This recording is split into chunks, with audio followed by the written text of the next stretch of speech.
Nessa disciplina de Sistemas de Aviação Civil, nós vamos entender como a aviação civil se tornou o que ela é hoje em termos de organização. Um pequeno histórico da aviação civil internacional, do surgimento, da invenção do balão, a invenção do avião, a relação da humanidade com o voo. Depois a gente fala de dois momentos importantíssimos do século passado para a aviação, a Primeira Guerra Mundial e a Segunda Guerra Mundial, e a aviação que surge pós-Segunda Guerra Mundial.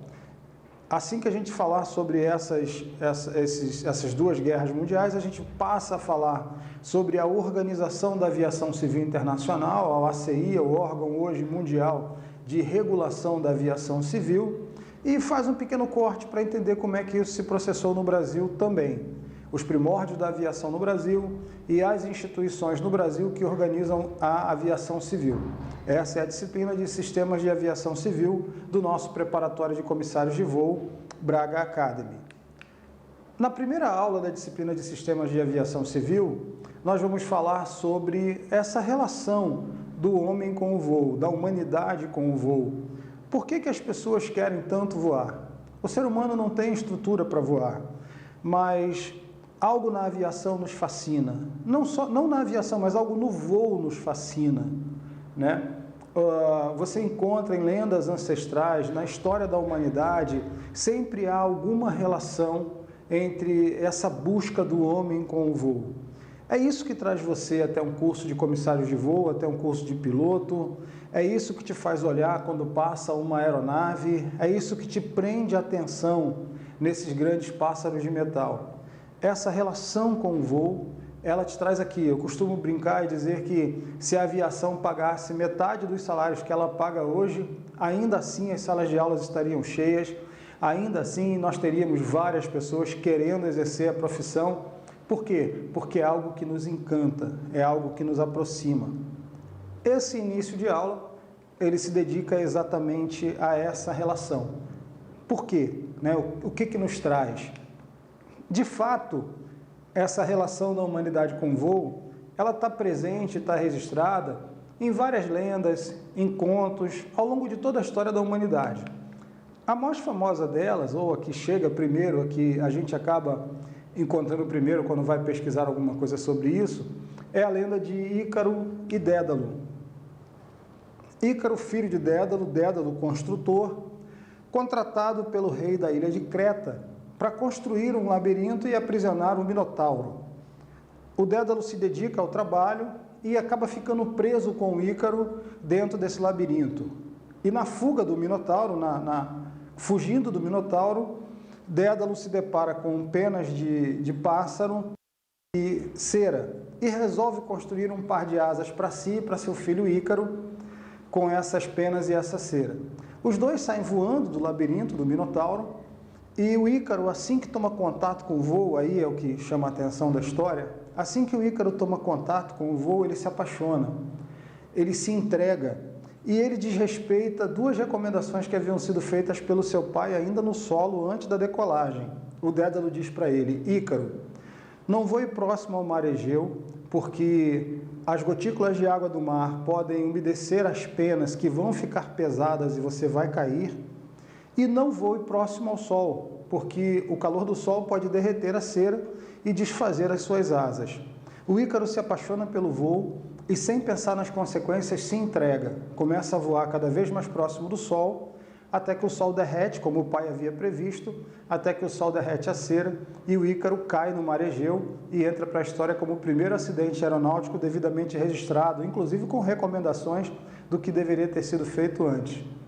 Brincadeira à parte, essa lenda traz à tona essa nossa relação com o voo. É apaixonante, é encantador. E eu sei que você está sentindo isso exatamente nesse momento, porque é isso que nos movimenta, é isso que nos motiva. Isso vem permeando a história da aviação e é isso que vem fazendo os grandes inventores a pensarem sobre a aviação e buscarem cada vez mais uma maneira de estar nos céus, de estar em voo. Isso aconteceu, e vocês vão encontrar registros disso, ainda na mitologia grega, com a lenda do Pégaso, o cavalo alado. A gente tem aí uma espécie de surgimento do transporte aéreo, com devido respeito à brincadeira, mas a gente já tem também uma representação muito forte disso. E trazendo um pouco para a prática, ou para a história, de fato, saindo do campo das lendas, a gente tem pessoas do porte ou do quilate de Leonardo da Vinci que se preocupam, por exemplo, em criar instrumentos ou objetos para voar, como, por exemplo, o protótipo de um paraquedas, ou aquilo que a gente pode dizer que é o protótipo de um helicóptero. Se Da Vinci se dedicou a isso, é porque a sociedade na época clamava por isso e porque havia essa inquietação. E lembre-se que o que faz a humanidade avançar não são as respostas, são as perguntas. Na pesquisa, na tentativa, na busca por realizar, é que a sociedade evolui, é que o homem evolui. E Da Vinci é prova disso. E ele também se lançou nos eventos de aviação. Não conseguiu colocar em prática, por uma óbvia falta de recursos da sua época, mas deixou seus projetos aí. Recentemente, alguns deles foram colocados em prática e funcionam, né? Da Vinci também projetou uma espécie de asa delta com força movida à força humana, que a gente chama tecnicamente de ornitóptero. Ornitóptero, já guarde esse conceito, é o dispositivo de voar impulsionado que tem como força motriz o ser humano. Aí a gente tem aqui a figura do ornitóptero do Da Vinci. E vejam como isso é forte. Essa figura do ornitóptero inventou e teve reflexo, que o Da Vinci inventou, tem reflexo na nossa cultura pop, naquilo que a gente tem hoje, né, de entretenimento de cultura pop. O Batman, as asas do Batman, o desenho inicial que está aqui na tela, é uma adaptação do desenho do ornitóptero do Leonardo da Vinci. Então, entenda que a humanidade sempre se fascinou com o voo, os porquês a gente não tem, mas a gente sabe que a humanidade sempre se fascinou com o voo e sempre foi atrás disso. Isso motivou outras pessoas além de Leonardo da Vinci. Isso incentivou o padre brasileiro Bartolomeu Lourenço de Gusmão. Isso trouxe para a pesquisa dois brasileiros geniais, Augusto Severo e Júlio César. Isso trouxe para a corrida, para a invenção de uma máquina de voar, numa determinada época, uma série de grandes inventores, dentre eles Alberto Santos Dumont, os irmãos Wright, uma série de outros, como Henri Farman, Louis Blériot. Todas essas pessoas estavam dedicadas a solucionar essa grande questão para a humanidade. Nós queremos voar.